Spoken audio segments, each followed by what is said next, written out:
Alright, ladies and gentlemen, so I just got back from watching Alien Covenant, and the number one question on my mind is, why is America so robophobic? So not really, but once again, this is another one of those movies that A, has to do with androids being shady as fuck, and B, it's another reboot of a wonderful franchise, a classic franchise. Not the RoboCop franchise, obviously. This is Alien Covenant, which, as the title would suggest, has to do with the Alien franchise. Right off the bat, it's beautifully shot. You could definitely tell that these actors are interacting with stuff that is theirs, so they're not on... Maybe some of it was green screen sets, but I don't think a good chunk of it was. It looked pretty legit and real to me. If it is CG, then wow, they've done a really good job with the CG set, but I want to believe that this movie, the spaceship in particular, those hallways and corridors are actually there, just like in the same process that, they've been doing ever since the very first Alien film. And you get that sense of claustrophobia, which is great, so it has that alien feel to it. I like the bits of music that was in it. It has a very 70s sound to it, that very classic, just strings and, the little sci-fi horn of...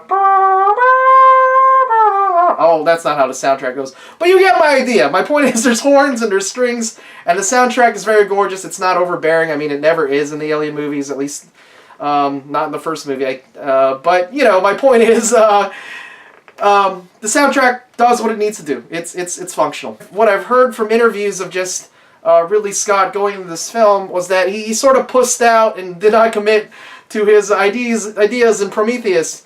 And this movie definitely shows. I mean, it was more or less just a slasher film in space. I mean, I know that's like the criticism of the very first Alien movie, or not the criticism, but that's just how people see the very first Alien movie. But, there was a lot of suspense, a lot of build-up, and I don't think that's here in this movie. I don't feel...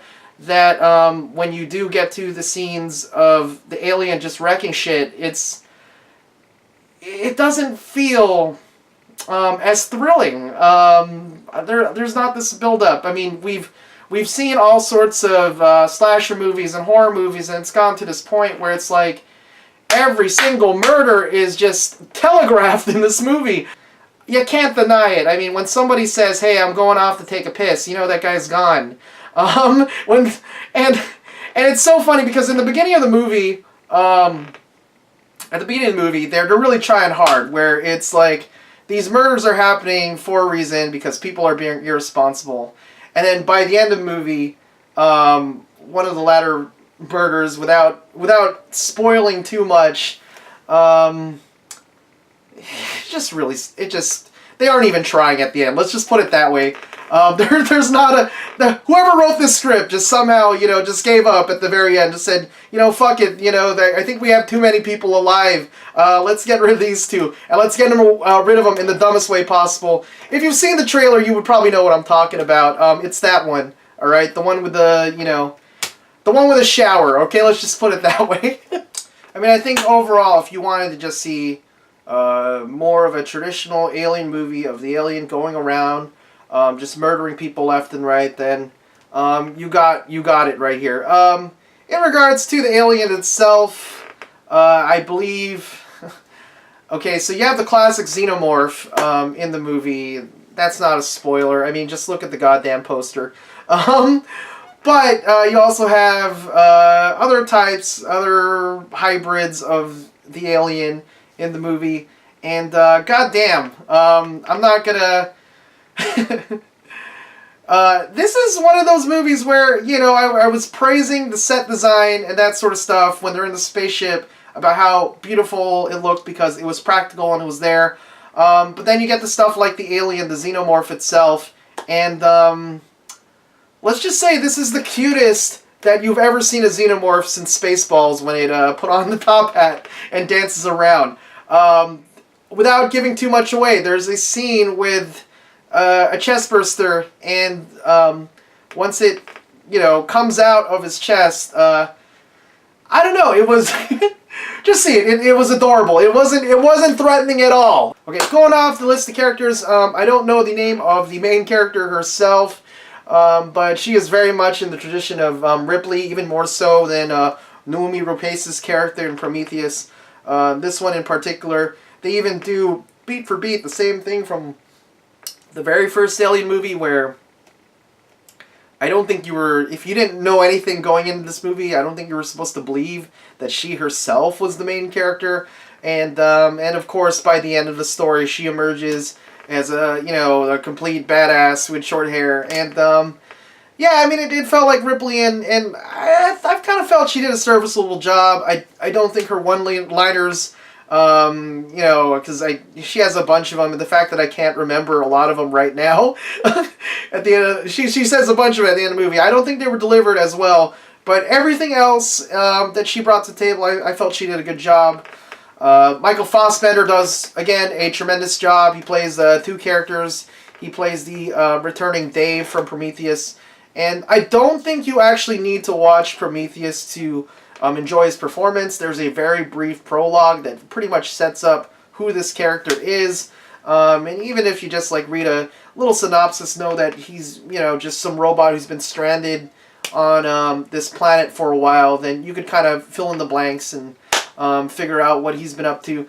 But I feel, as a pro wrestling fan, I'm a big fan of this character named Raven, who is absolutely despicable and deplorable and, does all these terrible actions, but every time that he got on the mic and had to talk, everything he said was sympathetic. You could totally relate to what he was saying. You could see that he was kind of the, as he puts it, the martyr for society's sins.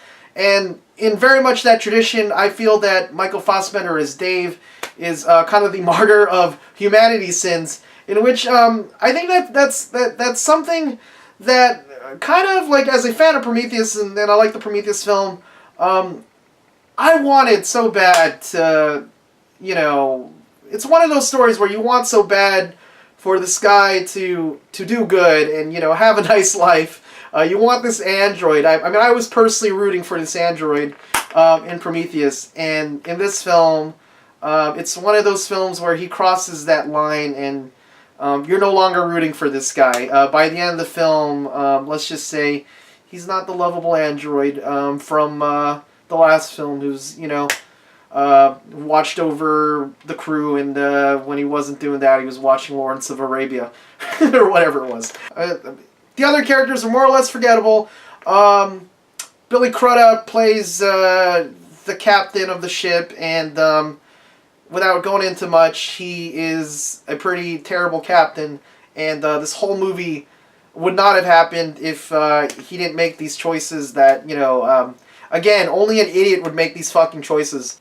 And I don't know, pretty much the rest of the cast, very forgettable. I don't really remember so much other than these characters, acting like idiots, and yeah, just very poorly written characters. Let's just leave it at that.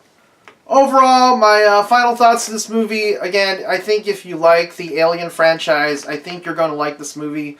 You're going to dig it a lot. I think for me personally, as someone who was a fan of the Prometheus film and wanted to see where that storyline was going to continue, this movie more or less says, nah, fuck that. They even do something between Prometheus and this film, for me, that was so disappointing, motherfucking pointing, cause, let's just put it this way, it's as bad as when you went from Aliens to Alien 3 and you found out that crew didn't make it. Alright, so that's my thoughts again. If you enjoyed this video, please give a like, comment, subscribe. And, yeah, for more things Moon Jelly House of Fun related, please subscribe to the Secret Bootlegs channel, the official channel for the Moon Jelly House of Fun. Thank you very much. I've been Moon Jelly Kevin. Have a wonderful evening. Or day.